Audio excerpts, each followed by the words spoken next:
that the motion be agreed to, and I give the call to the member for Riverina and the Parliamentary Secretary. Thank you, Deputy Speaker. Alby John Schultz would be horrified because it appears as though the last say on the condolence motion is going to go to a National Party member wearing a National Party tie. Wearing a National Party tie, a country party tie indeed. But I think Alby would also see the humour in it because he was a man of humour, and I have to say one of the funniest things at his funeral, if you can call it funny, was there was this wonderful picture slide on a loop of Alby, and it covered his life. And they were some tremendous pictures of Alby doing what he did best, and that's being the local member for Hume.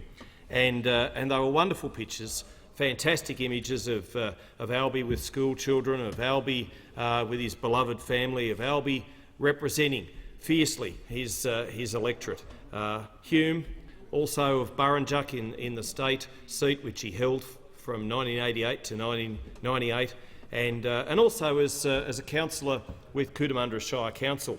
And right at the very end of the loop, which played over and over again, was a picture, believe it or not, of the wind turbines, the wind farm in his electorate.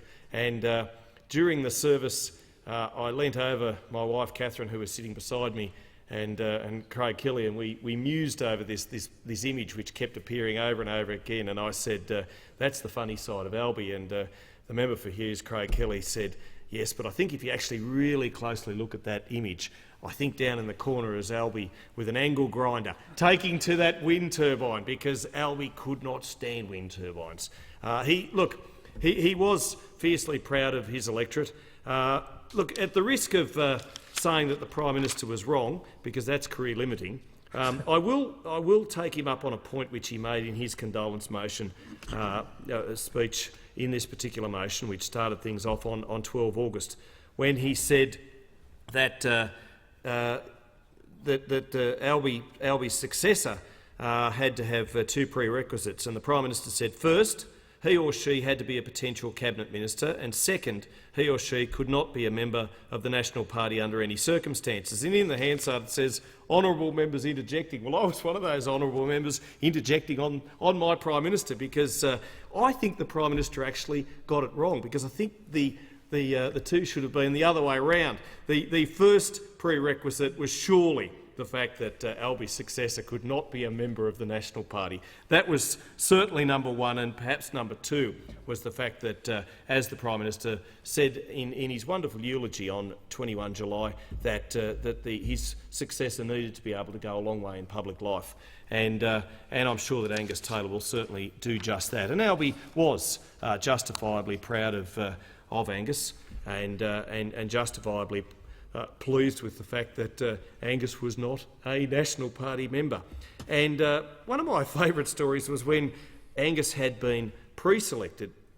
There was a comment made by one of my colleagues, indeed it was Senator Fiona Nash, about certain things, and Alby, and I was unaware of these comments, which were quite well publicised at the time, and we had our usual Thursday morning morning tea in the opposition lobby room, and just out there, and I walked in, and Alby fronted me, and he came up, and you could tell he was hostile, you could tell he was angry, and he came up and all but shirt front him, and he was going on about my colleague who said this, my colleague who said that, and I had no idea what he was talking about, and I hadn't actually read the article, hadn't heard the comments, and I said, well, Alby, if it's a colleague of mine, then surely it's got to be a colleague of yours. It's no colleague of mine, he thundered. It's no colleague, it's a National Party member. And I said, well, as I will say again, Alby, in case you've forgotten,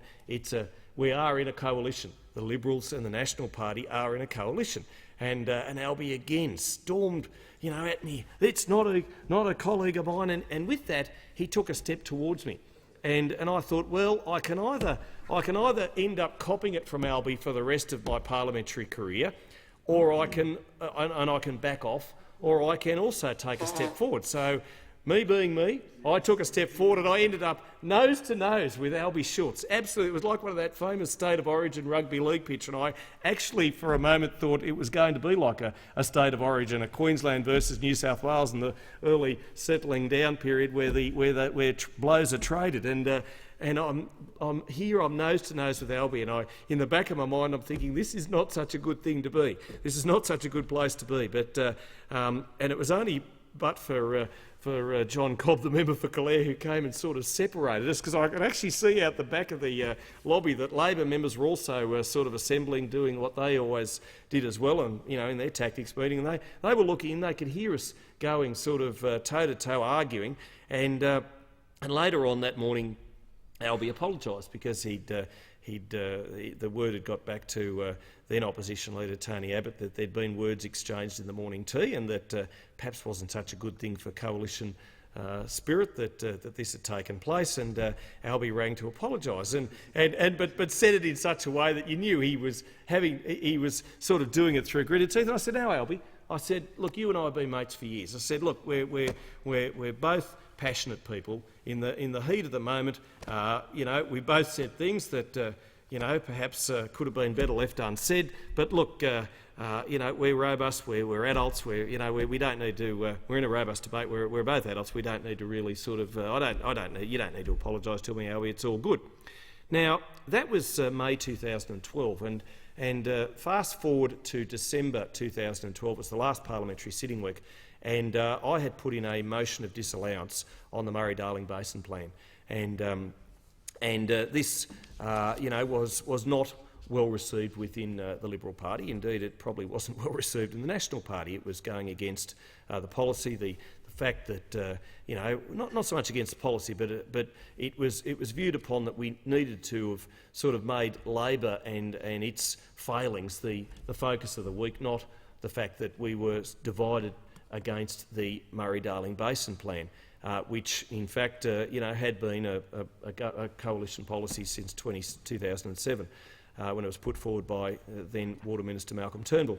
And so I've moved my Murray-Darling Basin motion, and it came down to the vote. It was the very last thing that we were doing in the parliamentary sitting year, and I will recall you need 5 speakers to get the whips to actually count the vote. And here we were sitting, we had the member for Melbourne sitting right up the back there. He had a completely different opposite view to mine. He wanted more water for the environment, I wanted less. We had the member for Kennedy, Bob Catter, sitting down with us, who at the time wasn't at all enamoured with me. And I had my good mate, the member for Murray, Dr Sharman Stone, who had seconded my motion, and there was Alby, sitting right beside us. There was Alby. And of course, everyone else, Labor, Liberal, 1 or 2 Nats were over the other side. And the motion was lost. It was 95 to 5 or whatever the vote might have been, and of that proportions anyway. And so Parliament retired for the year, and I called Alby just up here and I said, "Look, Alby, please give my love to Gloria," because I've always had a soft spot for Gloria.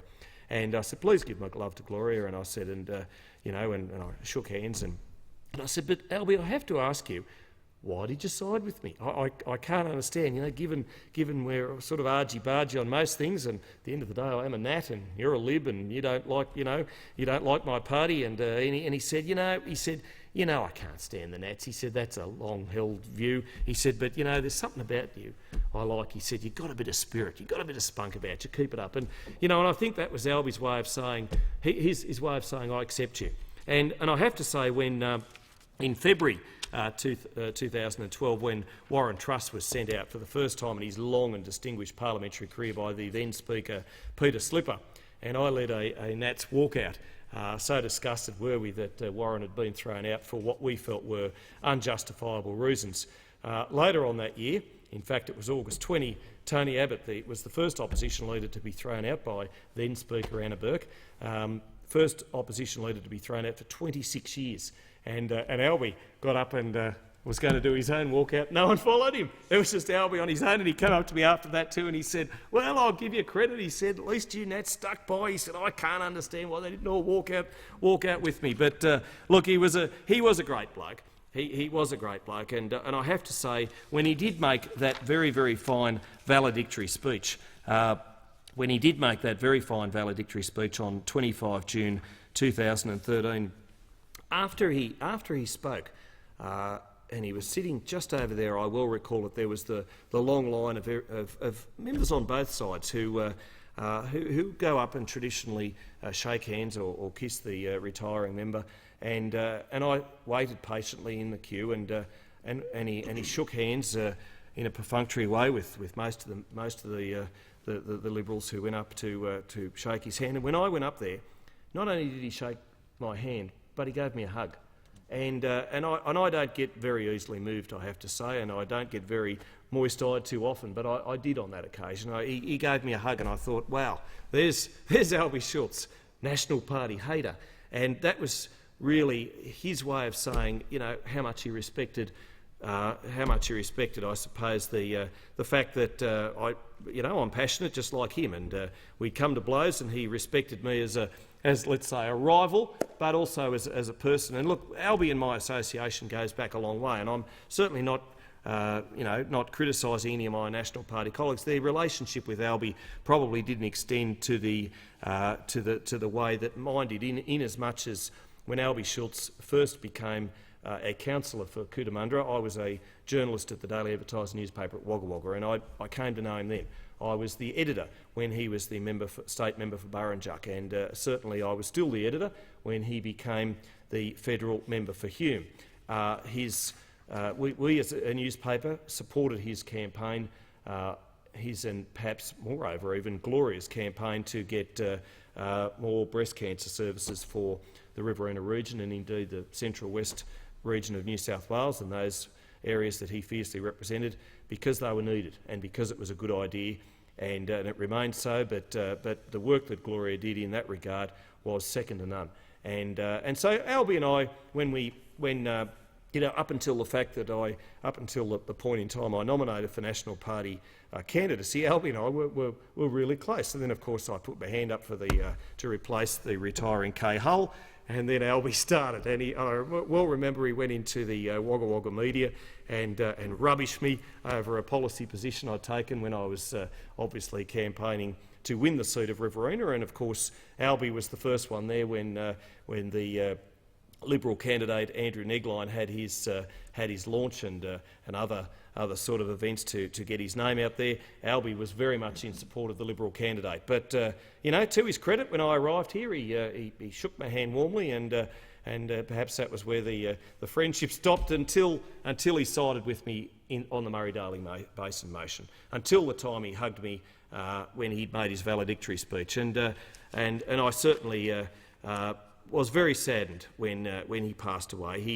He was a very good man, and I did like, in particular, the eulogy that was the eulogies that were delivered on that day by the Prime Minister, by the member for Mackellar, indeed by his successor Angus Taylor, the now member for Hume, and by his good mate Josh Frydenberg, the Assistant Treasurer, who sat beside Alby in the 43rd Parliament. And I actually picked Josh up from the Wagga Wagga Airport to take him to the funeral at Cootamundra at the Sacred Heart Church there, and Josh and I put the finishing touches on Josh's eulogy for Alby. So I was very pleased that even as a Nat I had a little bit to say in one way, shape or form in that measure of respect too, because Alby did earn respect. He certainly did everything he could, as other speakers in this condolence motion have pointed out, to help lone fathers, to help drought-stricken farmers, to help those who really couldn't have a voice for whatever reason, and whether they voted Labor or whether they voted Liberal. I'm not quite sure about those who voted National Party, but certainly it didn't matter what your political affiliation was. If you were a person who lived in the seat of Hume, Alby Schultz would staunchly and steadfastly stick up for you in this place. And And certainly the member for Leichhardt has just said that we're sometimes a little bit too bland these days with politics, and certainly Alby was a colourful character, and bland was a word which you would never, ever associate with him. I pay my respects to Gloria, his widow, and certainly to his sons Dean and Grant, and to their wives, to Alby's beloved grandchildren, and to all who knew him. Whether they be Liberals, whether they be Labor, or indeed National Party people. We will miss Alby for his contributions in this place. We will miss Alby for his support of all the things he so proudly believed in. We will perhaps not see his like again, but certainly I know that he will be sorely missed. Sadly missed. He is now, and Vale Alby. John Schultz, you were a fine man, and I very much greatly appreciated our friendship. Thank you, Speaker. I thank the member. I thank all members for their contribution.